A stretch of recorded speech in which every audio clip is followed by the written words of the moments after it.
Nicolas Costa teve um fim de semana de rei em Interlagos e eu te conto tudo o que rolou na terceira etapa da NASCAR Brasil. Fala galera, sopa na voz, já deixa o like por aí, bora falar de velocidade, um fim de semana incrível em Interlagos, recebendo NASCAR Brasil, recebendo Copa Truck também, claro, Copa HB20 que vai junto sempre aí no comboio. E se você ainda não conhece o traçado de Interlagos, pelo amor de Deus, né? Eu vou deixar aqui em cima recomendado uma outra corrida que aconteceu em Interlagos. Geralmente a gente dá a nossa volta lenta, né? Nos autódromos, nas pistas.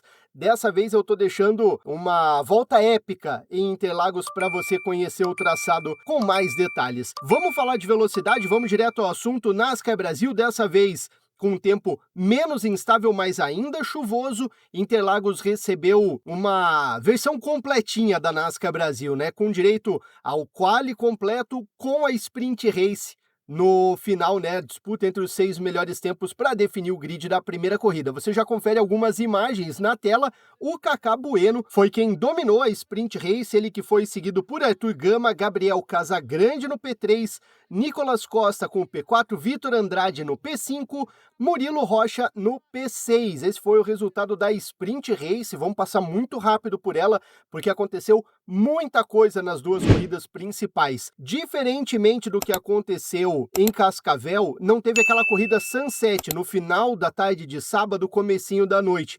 Então Interlagos recebeu as provas, efetivamente falando, da NASCAR Brasil. No domingo, a primeira corrida foi de manhãzinha. Você já está vendo aí algumas imagens na tela dessa primeira prova que teve o grid baseado na Sprint Race. Ou seja, então as duas primeiras filas tiveram Kaká Bueno e Arthur Gama, né, P1, P2, seguidos por Gabriel Casagrande e Nicolas Costa. Pista úmida, garoa fina e pneus de chuva postos para jogo. Logo no começo da corrida, o Nicolas Costa mostrou que veio, ganhou a segunda colocação, enquanto o Arthur Gama, ele comeu a zebra do S, despencou várias posições, ele até teve um pneu furado ali no meio daquela confusão, e um princípio de quebra na suspensão que ia tirar ele da corrida. Só o fato de todos os carros terem sobrevivido ao S do Senna com a pista lisa já foi um alívio para quem foi assistir essa corrida, até porque tinha muita gente apostando em bandeira amarela já por ali, eu não vou negar, eu era um deles. Na descida do lago, o Kaká Bueno comeu bola, deu uma espalhada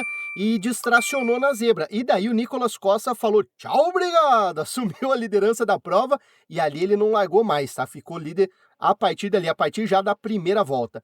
O novinho Murilo Rocha, 16 aninhos, cada vez mais soltinho, à vontade na categoria, também teve um bom início de prova.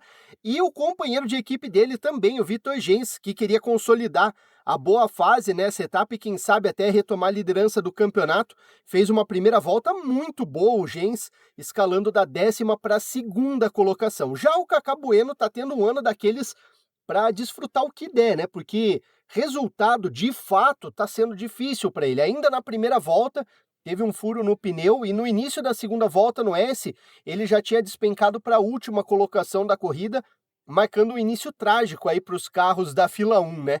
Enquanto isso, Nicolas Costa só precisando se defender para tocar na liderança até o fim, né? Correndo de frente para o vento. Detalhe aí para o bom duelo entre o Gens e o Gabriel Casagrande, dois campeões da categoria, inclusive, que são postulantes a título inevitavelmente nessa temporada. O Gabriel Casagrande que chegou líder nessa etapa. Só que o Gabriel Casagrande precisou cumprir um drive-thru porque ele queimou a largada.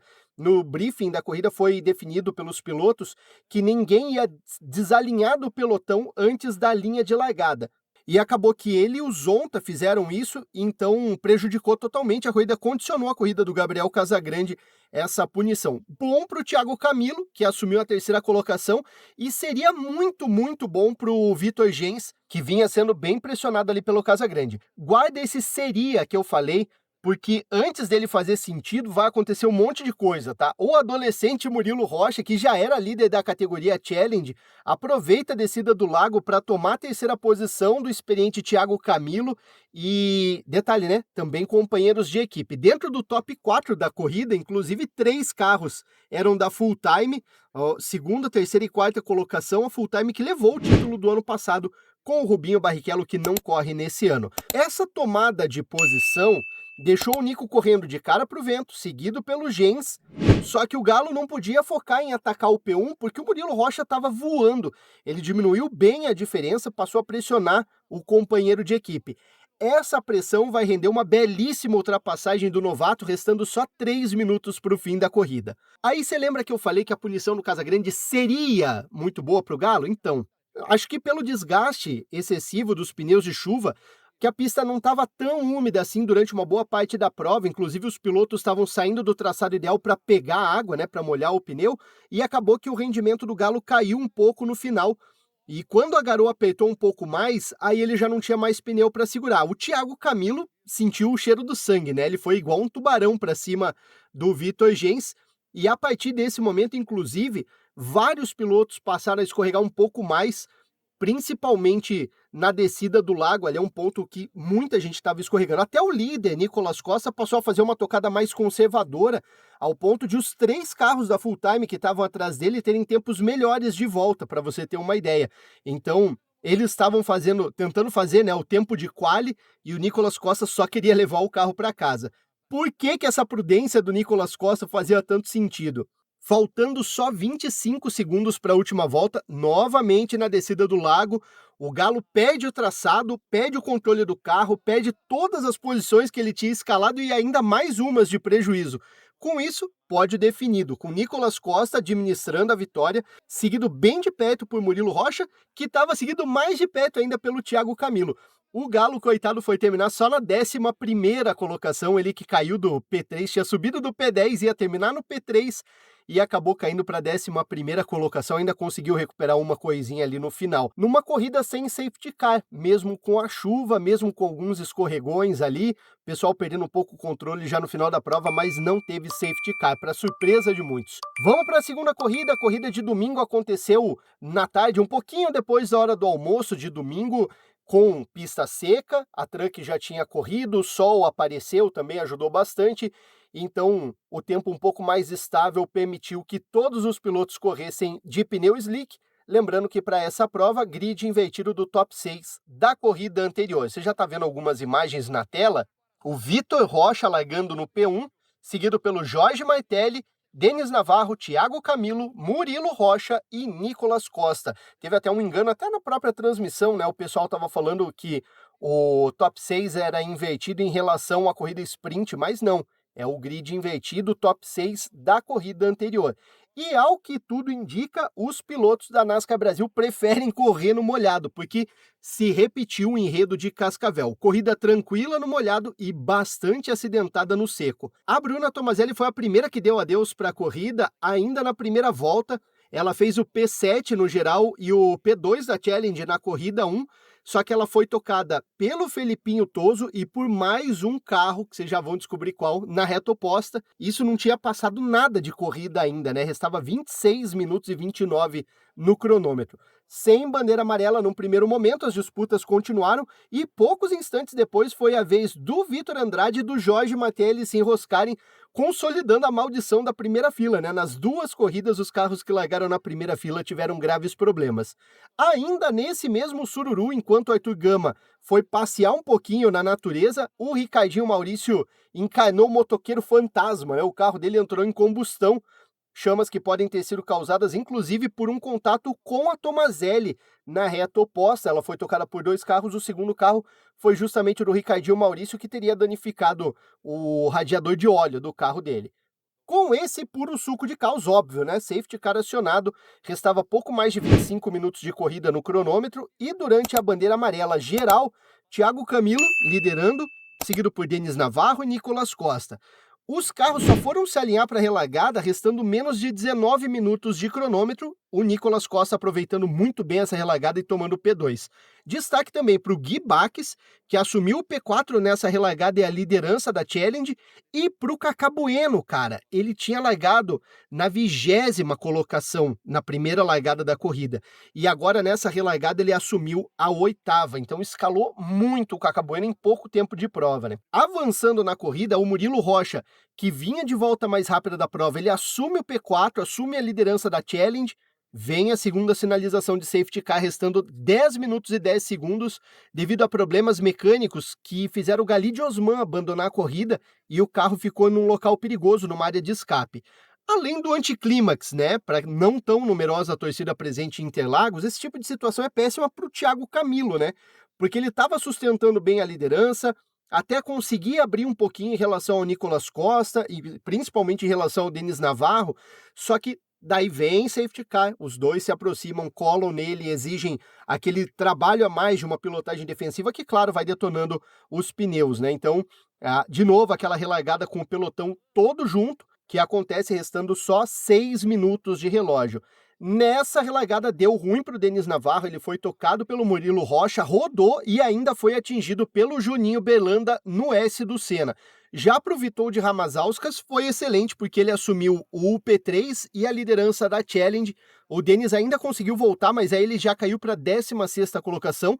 E o Murilo Rocha tomou 20 segundos de punição pelo contato também, prejudicou completamente a corrida do garoto. Quando o Gabriel Casagrande conseguiu grudar no Witold, veio o aviso de safety car de novo, a 2 minutos e 22 para o fim da corrida. Dessa vez o culpado, por assim dizer, foi o Juninho Berlanda, que foi, na verdade, vitimado naquela confusão causada pelo Murilo Rocha, e ele ficou com o carro atravessado na área de escape do S do Senna. O cronômetro, obviamente, né, zerou com o safety car na pista, e isso fez vigorar a regra do overtime, com uma volta valendo após a pista ser liberada. Top 4 nesse momento de relargada: Thiago Camilo, Nicolas Costa, Witold Ramazauskas e Gabriel Casagrande.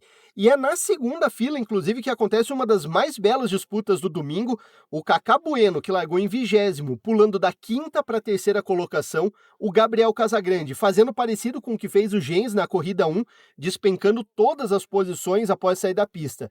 Enquanto isso, Nicolas Costa parte com tudo para cima do Thiago Camilo, e aqui sim a gente tem a disputa mais bonita do domingo. No miolo, depois da descida para o lago, a disputa entre os dois foi insana. E aí, chegando na junção, o Nicolas Costa pega um vácuo perfeito e ataca por fora na entrada da reta para vencer a segunda corrida da etapa por 0,092 segundo de vantagem. Foi muito apertado, foi muito emocionante.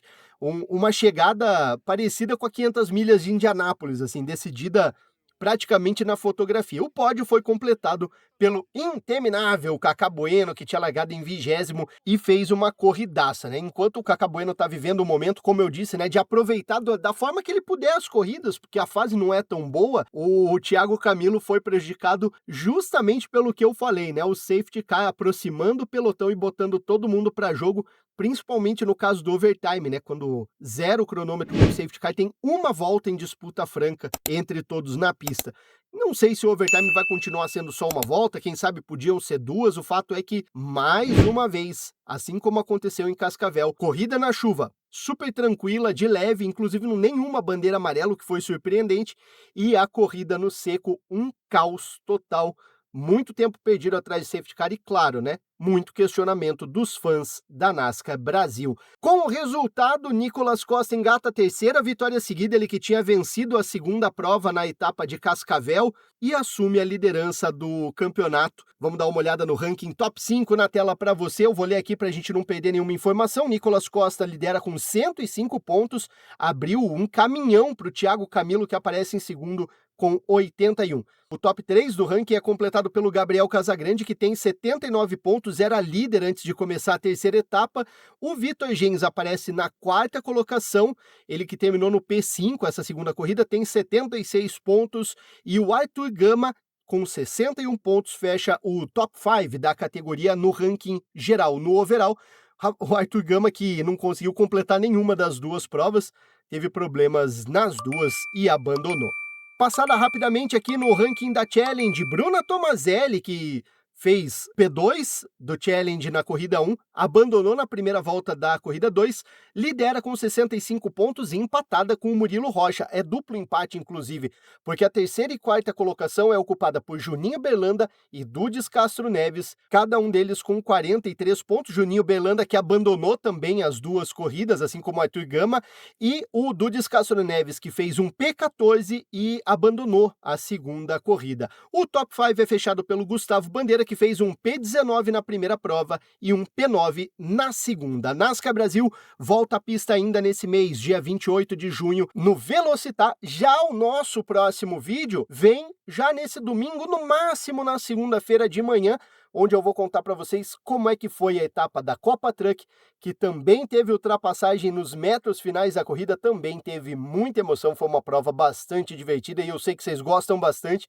porque as corridas de caminhão são as que dão os melhores números, e é claro que eu vou contar essa história da Copa Truck para vocês no capricho. Ficamos assim combinados. Antes de ir embora, não se esquece, deixa o like, deixa um comentário que é bastante importante, se puder compartilhar o vídeo com alguém também ajuda muito. Nas redes sociais nós também estamos presentes, segue a nossa arroba nas redes sociais, é a mesma aqui do canal no YouTube. Eu vou deixar dessa vez 2 sugestões de vídeo para você. Uma delas, você está vendo desse lado aqui, é a polêmica do novo fechamento do Autódromo de Goiânia. Já desse lado, eu trago um resumo de como foi a última etapa da Stock Car, que também foi muito bacana. Beijo do gordo, galera. A gente se vê na próxima.